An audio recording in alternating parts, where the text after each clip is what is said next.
Como tú, yo estoy necesitando honestamente ya que las cosas vuelvan a la normalidad. Y eso es algo que seguramente todos tenemos en común ya a estas alturas, luego de casi 3 meses de encierro o de esta crisis y manejándola en casa, en fin. Amigos, gracias por acompañarnos en el inicio, mantenerte conectado en el inicio de esta nueva serie de temas que nos tomará 3 semanas y en la que vamos a aprovechar precisamente esta realidad que hemos estado viviendo en las últimas semanas y ya meses para abordar un tema que estoy seguro, nos va a ser muy útil después de que ya regresemos a la normalidad. La cosa es que pensando en eso, en este encierro, en esta dinámica que ha surgido a partir de toda esta crisis, para algunos ha sido una especie de vacación, una especie de descanso, como de pausa y tú sabes, lo han disfrutado. Para otros, y creo que honestamente para la mayoría, ha sido muy estresante, muy estresante. En cualquier caso, que estés tú, si disfrutándolo o ya estresado, con ansias de regresar, ese es el punto, es que todos nosotros queremos normalidad. De hecho, cuando lo piensas bien, honestamente, sería una lástima desperdiciar la oportunidad de aprender lecciones de esta crisis y llevarlas para el futuro con nosotros. Por eso muchos están hablando ya no de normalidad, sino de una nueva normalidad en la que, pues, básicamente tú y yo vamos a, en parte impuesta, en otro tanto muy voluntaria, vamos a poder enfrentar este mundo nuevo que estamos descubriendo. Cuando digo impuesta, seguramente por las autoridades, por pues el sector donde te mueves o las costumbres que vamos a adquirir, los nuevos hábitos que la gente en general va a adquirir y que va a ver bien, y algunos otros que ya no van a verse bien. Pero, insisto, hay otra parte que es absolutamente voluntaria y está completamente en tu cancha. Y por eso es que hemos planteado el nombre de esta serie y a partir de ese nombre una pregunta. La pregunta es, ¿cómo podemos ser mejores gracias a esto? ¿Cómo podemos ser mejores? ¿Cómo tú puedes ser mejor gracias a esto? ¿Cómo yo puedo ser mejor gracias a esto? Yo creo que es extraordinariamente relevante para el momento que vivimos ya luego de, insisto, varias semanas y meses encerrados o con alteración en nuestra rutina. Otra vez, sería una lástima que nosotros saliéramos de acá iguales. ¿Por qué? Porque el dolor, yo sé que piensas eso conmigo igual, el dolor sin beneficio es un desperdicio. El dolor sin sacar provecho, pues es un desperdicio, es una pérdida, es una lástima. Y quizá algunos, a pesar de que no están listos, porque yo entiendo, yo no conozco el detalle de tu experiencia, la particularidad de lo que estás viviendo, no conozco los desafíos específicos que estás enfrentando, pero algo yo sé. Yo sé que sin importar si te sientes preparado, listo, lista para hacerte esta pregunta, ¿cómo puede ser mejor? Porque quizás piensas, Ale, estoy en medio de esto, ni siquiera me digas que sea mejor porque todavía estoy descubriendo las consecuencias que eso ha traído o está trayendo a mi propia vida. Como sea, salir de acá igual sería un desperdicio. Y pensando en eso, en la tensión que genera el dolor y el crecimiento, porque hay una tensión entre el dolor y el crecimiento. Pues yo tengo aquí conmigo un viejo librito, este libro desde hace mucho tiempo, es un libro de C.S. Lewis, que es famoso por haber escrito las Crónicas de Narnia, pero no solamente esos son los libros que ha escrito un montón de libros, fue un autor cristiano, creyente del siglo pasado, de hecho el del principios del siglo pasado, y este libro que tengo aquí en mi mano se llama El problema del dolor. Y en él Lewis habla de esa tensión que hay entre el dolor y el sufrimiento. Me voy a permitir leer un par de frases, algunas frases del libro que creo que ilustran demasiado bien esa tensión que hay cuando nos duele, pero al mismo tiempo es una oportunidad para crecer. Él decía esto: mi propia experiencia es más o menos así. Avanzo por la vida sin modificar mi naturaleza normal, hablando de normalidad. Reuniones con amigos, un poco de trabajo que halague mi vanidad, una fiesta por acá, un nuevo libro por allá. De pronto aparece una amenaza. Una enfermedad grave, una noticia de destrucción total, una pandemia. Eso no lo dijo Luis, lo dije yo. Y entonces se desmorona mi castillo de naipes. Al principio me siento abrumado, mi felicidad parece un montón de juguetes rotos. Después, lentamente recupero el estado de ánimo que debería tener en todo momento. Soy consciente de mi dependencia de Dios y saco fuerzas de la fuente correcta. Y esta frase me encanta y la vamos a poner ahí en la pantalla. Pero cuando desaparece la amenaza. Y voy a hacer una pausa allí porque yo sé que tú ya anticipaste qué es lo que viene después de esa frase. Y yo lo sé porque tú y yo hemos estado allí. Esa es en algún sentido nuestra historia, ¿no es cierto? Hace 2, 3 meses, o no sé si 2 semanas o un año, tu cónyuge llegó y te dijo, ¿sabes qué? Hemos hablado demasiado de esto, hemos ido a terapia, hemos buscado consejería, hemos leído libros y no veo ningún cambio permanente en ti. Así que cambias ahora mismo o te dejo. Y entonces te sentaste derechito, derechita, ¿verdad? Y empezaste a cambiar tu comportamiento y prestaste atención. Y empezó a mejorar la relación por un tiempo. O probablemente tu caso es el de una mujer soltera, ¿verdad? Y quizás has vivido la vida disfrutándola sin muchos estándares morales y de repente hay una idea que te causa mucho temor y es la idea de que puedas estar embarazada, un embarazo que no estabas buscando, un embarazo de una relación que no es estable, un embarazo que no esperabas por ningún lado. Y todo aquel bagaje religioso de repente reaparece y te encuentras, te sorprendes a ti misma rezando, orando como hacía mucho tiempo no lo hacías. Eventualmente te das cuenta de que en efecto no estás embarazada y además de volverte más agradecida empiezas a enderezar tu comportamiento moral y todo parece ir muy bien por un tiempo. O tu caso es el de el hombre que está frente a su doctor y el médico le dice, ¿sabes qué? Hemos hablado de esto ya varias veces, pero ahora debo decírtelo en serio. Si no cambias inmediatamente, de manera radical, tu comportamiento, tus hábitos de alimentación, de ejercicio, ni siquiera vas a poder conocer a tus nietos.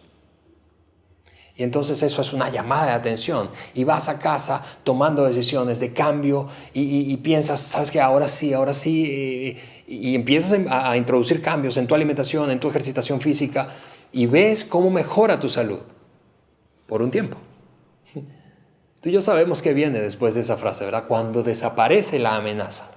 Volvemos a nuestros viejos hábitos y eso me lleva a preguntarme seguramente como a ti, ¿qué es lo que nos pasa? ¿Qué es lo que nos pasa a ti y a mí como seres humanos que esperamos muchas veces hasta tocar fondo para poder tomar la decisión finalmente de introducir cambios que sabemos desde siempre o al menos sospechamos que necesitamos implementar? Es parte de la naturaleza humana. Volvemos a nuestros viejos hábitos. C.S. Lewis termina diciendo esto. Pero cuando desaparece la amenaza, mi entera naturaleza se lanza de nuevo a los juguetes. Dios ha sido mi único dueño durante 48 horas, pero solo por haber apartado de mí todo lo demás. Pero ahora me comporto como un cachorro tras el odiado baño. Y yo no sé si tú tienes perritos en tu casa. Yo tengo una perrita que se llama Cali. Mis hijos la adoran. Pero cada vez que bañamos a Cali es exactamente lo mismo. Tenemos que ejercer fuerza porque terminado el baño, que odia, quiere revolcarse. Y eso es lo que dice C.S. Lewis, hablando de la naturaleza humana de volver a viejos hábitos después de que la amenaza desaparece. Me comporto como el cachorro tras el odiado baño. Me sacudo para secarme cuanto puedo y me apresuro a recuperar mi confortable suciedad en el cercano lecho de flores, o peor aún, en el contiguo montón de estiércol. Y yo sé que eso termina duro, lo escribió C.S. Lewis, por favor no lo veas como una ofensa. Pero 3000 años atrás, aproximadamente, el rey Salomón, el famoso rey Salomón de Israel, escribió algo parecido. De hecho, probablemente C.S. Lewis se inspiró para escribir lo que acabas de escuchar en esta declaración de Salomón. Él dijo, así como el perro vuelve a su vómito, así el necio repite su necedad. Y es una cosa muy, muy, muy dura. Y precisamente por eso es que hemos decidido hacer esta serie. Porque, insisto, sería una lástima salir de aquí y salir iguales. Salir iguales. Esta es una pregunta, la de cómo podemos ser mejores gracias a esto, con la que lucharemos, literalmente lucharemos durante las siguientes semanas. Y hoy quiero aplicar esa pregunta a 3 grandes áreas específicas de tu vida y la mía. Área número 1. Quiero que la apliques a tu vida financiera. ¿Cómo, en otras palabras, puedes ser mejor financieramente gracias a esto? ¿Cómo yo puedo ser mejor gracias a esto? ¿Cómo tú puedes ser mejor? Hay varias maneras de preguntarte eso. Otra manera podría ser, ¿qué es lo que he estado haciendo o dejado de hacer que hoy me lamento por haberlo hecho o por no haberlo hecho, financieramente hablando?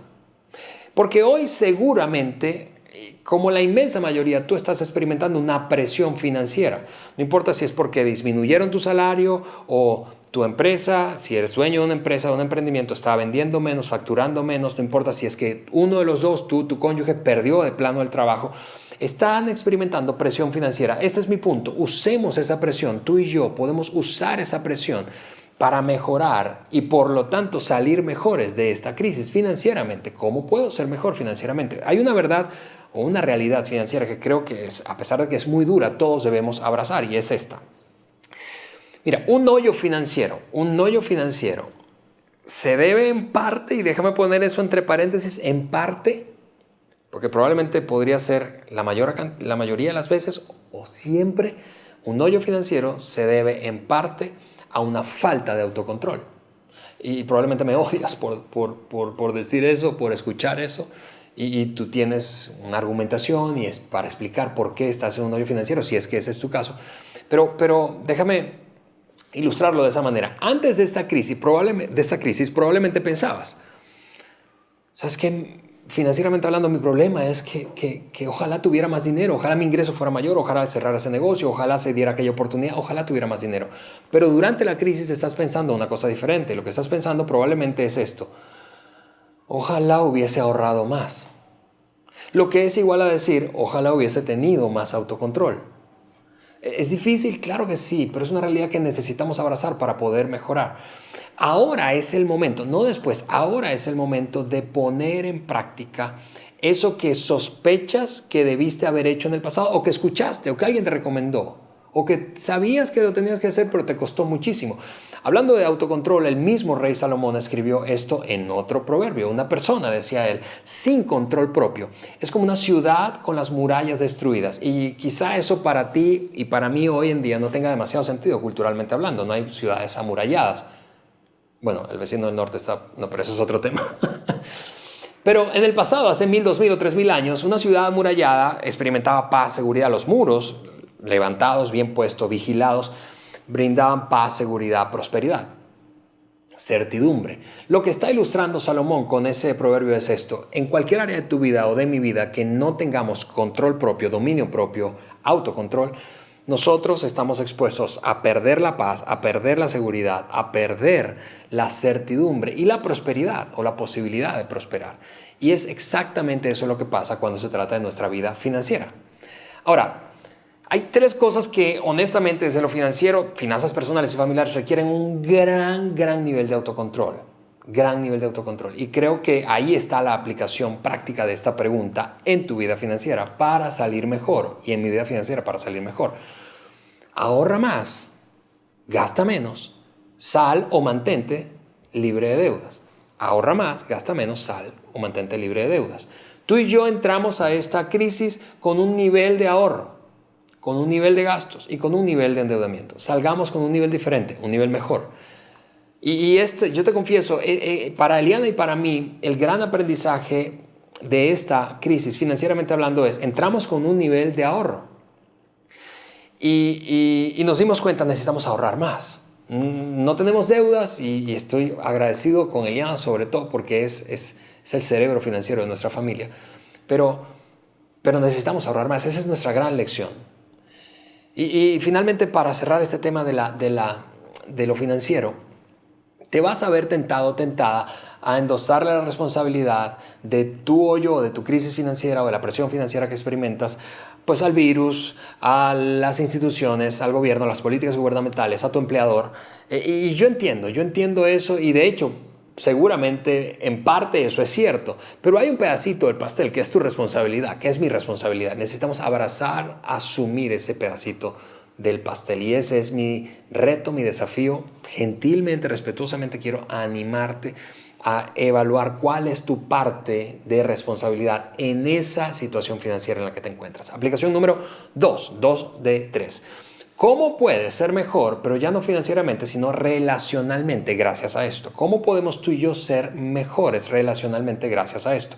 Seguro ahora has valorado, por ejemplo, o has confirmado lo valioso de las amistades en este tiempo, o el poder que tiene un matrimonio fuerte, o la importancia de mantenerte o tener una conexión significativa con tus hijos. ¿Por qué? Porque esto tiene su lado positivo y lado negativo, relacionalmente hablando. Es decir, si entraste a esta crisis con grietas irresueltas en tu matrimonio, ahora estás sufriendo muchísima tensión debido a eso en casa, porque tienen más tiempo juntos.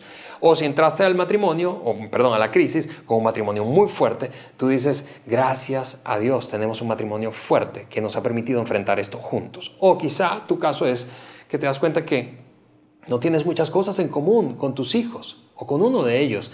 Y probablemente eso ocurrió porque estabas tan ocupado que no prestabas atención. Pero ahora que pasas tanto tiempo con ellos, ese es el punto. El encierro, amigos, el encierro ha resaltado, ha funcionado como una lupa de aumento. El encierro ha resaltado lo bueno y lo malo de nuestras relaciones. Lo bueno y lo malo relacionalmente hablando. El encierro se ha convertido como en una alarma, esta crisis, y este es mi deseo, honestamente, que esta crisis sea como una alarma relacional para ti y para mí.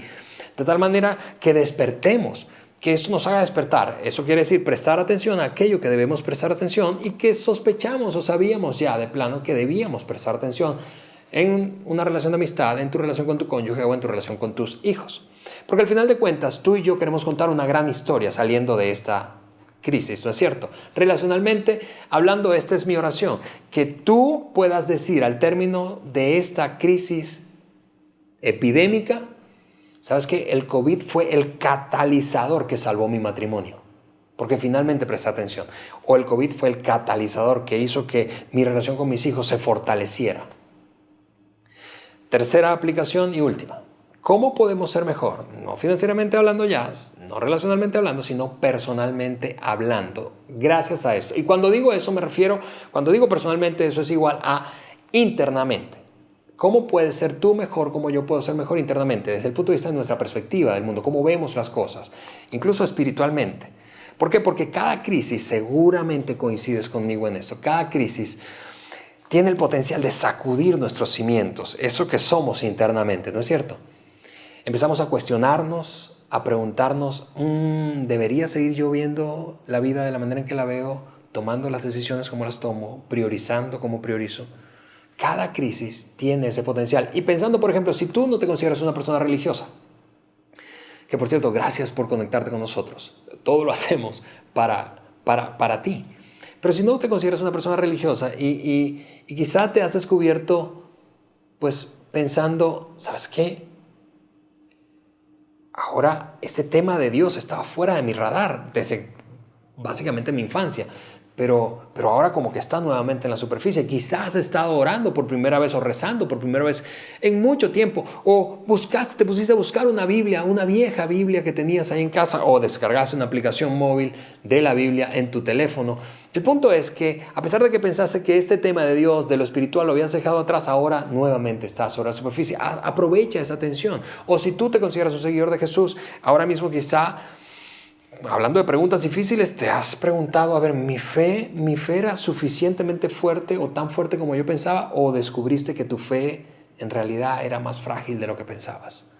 Independientemente de dónde te encuentres, en qué extremo, de muy espiritual o religioso, de poco espiritual o no religioso, la pregunta de ¿dónde estás, Dios? ¿Por qué permites esto? Presta atención, este es mi punto, presta atención a la tensión que internamente esto está generando y de esa manera podrás sacar provecho a esta crisis para salir mejor. ¿Por qué? Porque, de nuevo, quedándome en lo interno y lo espiritual particularmente, quizá vas a darte cuenta, prestando atención a esa tensión, que puedes salir con una fe más fuerte de acá, de esta crisis.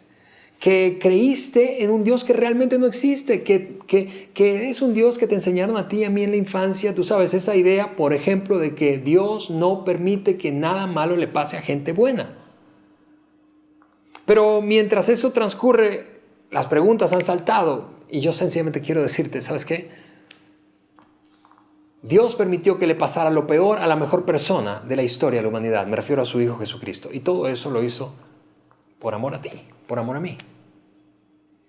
La cosa es que superaremos esto. Saldremos de esto, ¿está bien?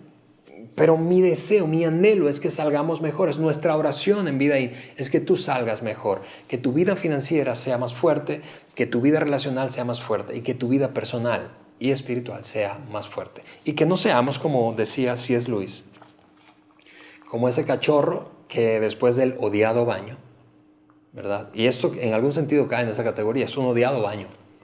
Detestamos esto. Naturalmente no lo disfrutamos, esta crisis que vivimos. Después del odiado baño, que no seamos como ese cachorro que va a revolcarse otra vez en el pasto, o peor aún, en una pila de estiércol. Podemos ser mejores. Y como yo sospecho que nos parecemos tú y yo bastante, en el sentido de que luego de vivir una experiencia, por muy intensa que sea, tendemos a olvidarla con facilidad. Es decir, pasamos la página, carpetazo a eso y vámonos a seguir adelante. Yo quiero animarte, y con eso voy a terminar, a crear un recordatorio físico. Yo tengo aquí un objeto, pues no tienes que comprarlo, no tienes que gastar, gasta menos.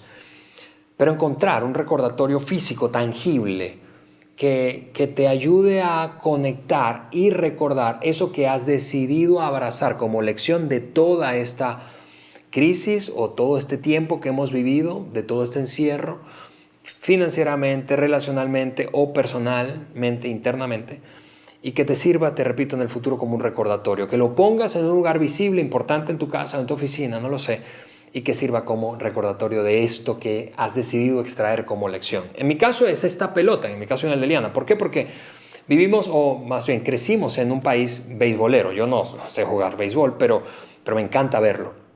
Y esta pelota, las pelotas de béisbol son macizas, son sólidas, diferente a las pelotas de tenis o de otros deportes de raqueta.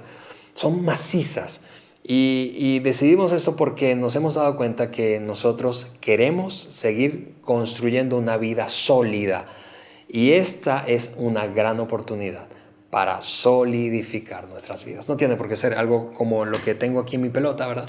Pero sí quiero animarte a identificar un objeto tangible para recordar esto que estás viviendo y la lección o las lecciones que decides extraer de ello.